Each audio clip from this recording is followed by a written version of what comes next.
ایک اسکول کی کلاس میں ایک لڑکا تھا جس کا نام علی تھا۔ علی بہت خاموش، سیدھا سادہ اور محنتی بچہ تھا، لیکن ایک بات اسے اکثر پریشان کرتی تھی۔ میں دوسرے بچوں کی طرح بریلینٹ کیوں نہیں ہوں؟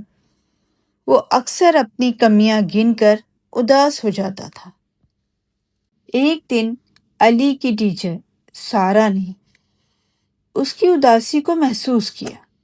انہوں نے علی کو بلایا اور بڑے پیار سے پوچھا، علی، تم اتنے اداس کیوں رہتے ہو؟ علی نے جھجکتے ہوئے جواب دیا، مس، سب لوگ مجھ سے بہتر ہیں، میں پرفیکٹ نہیں ہوں۔ مس سارہ نے ہلکی سی مسکراہٹ کے ساتھ اپنی دراز سے ایک پتھر کا ٹکڑا نکالا۔ وہ پتھر بالکل ایک عام سا پتھر تھا، نہ کوئی چمک، نہ کوئی خوبصورتی۔ علی، یہ پتھر دیکھ رہے ہو؟ اگر میں اس پتھر کو کسی جیولر کے پاس لے جاؤں تو وہ اس پتھر کو کاٹ کر پالش کر کے بہت ہی خوبصورت نقوش اس پر بنا سکتا ہے، لیکن اس وقت یہ صرف ایک رف پتھر ہے۔ تو مس، اس کا میرے معاملے سے کیا تعلق ہے؟ علی نے حیران ہو کر پوچھا۔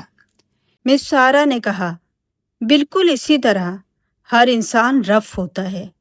پرفیکٹ ہونا کوئی ضروری نہیں ہے اور نہ ہی کوئی پرفیکٹ ہوتا ہے، لیکن اگر محنت کی جائے، سیکھا جائے، وقت دیا جائے تو ایک عام پتھر بھی ہیرا بن سکتا ہے۔ علی نے کہا، تو اس کا مطلب ہے اگر میں ابھی پرفیکٹ نہیں بھی ہوں تو بھی میں محنت کر کے کچھ بن سکتا ہوں۔ ہاں، یہ ہوئی نا بات؟ مس سارہ نے کہا، بالکل علی، تمہاری کمیاں تمہاری کمزوری نہیں ہیں، تمہاری پہچان ہیں، اور انہیں سدھار کر تم اپنا بیسٹ ورژن بن سکتے ہو، بس ہمت مت ہارنا۔ اس ایک بات نے علی کی زندگی اور سوچ دونوں ہی بدل دی۔ وہ پہلے سے زیادہ محنت کرنے لگا۔ کچھ مہینوں بعد وہ کلاس کے سب سے کانفیڈنٹ اور اسمارٹ اسٹوڈنٹس میں شامل ہو گیا۔ لیکن سب سے خوبصورت بات یہ تھی کہ علی اب خود کو کسی کے بھی ساتھ کمپیئر نہیں کرتا تھا۔ وہ بس ایک بات یاد رکھتا تھا، میں پرفیکٹ نہیں ہوں، لیکن میں بہتر بن سکتا ہوں۔ دوستو، زندگی میں کوئی بھی پرفیکٹ نہیں ہوتا، نہ میں نہ آپ، لیکن ہر انسان میں ایک چمک ہوتی ہے جو صرف محنت، صبر اور یقین کے ساتھ ہی سامنے آتی ہے۔